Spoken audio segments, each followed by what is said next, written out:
Error handling literally makes or breaks an application. In synchronous code we can use try catch blocks, but when working with RxJS or asynchronous code we can't. When working with RxJS we have to use one of the many error handling operators, and the one we will be covering today is called the catchError operator. The catchError operator takes in an observable that might throw an error. Yes, might.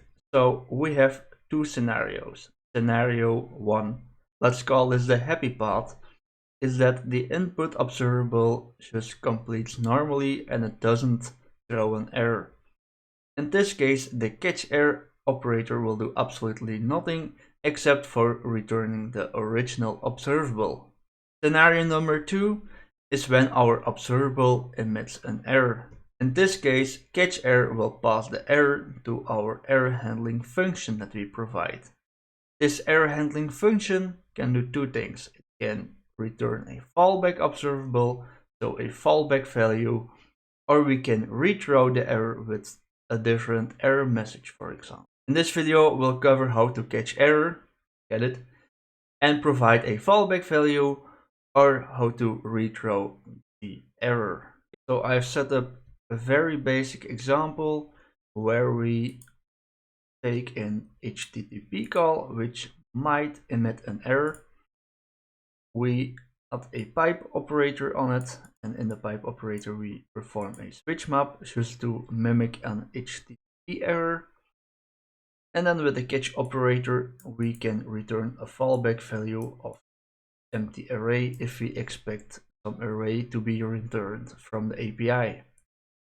But in the catchError operator, it's also the place where you put in your custom error handling logic. For example, if you want to log the error, send the error to a logging service, show a toast message to the user, something like that. And in this example, because we give a fallback value, the error callback will not be called because we catch the error and then handled it to return an empty array.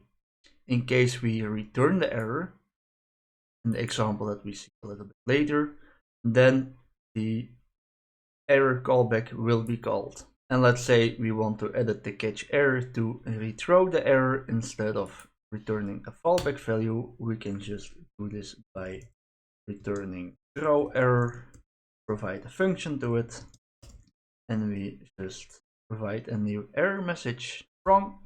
And now we see that the error callback is called with the error something went wrong. That's all I got to say about the catchError operator. If you want to check out the code examples in more detail, please check out my blog. I will provide a link in the description. Don't forget to like and subscribe, and I see you in the next one. Bye bye!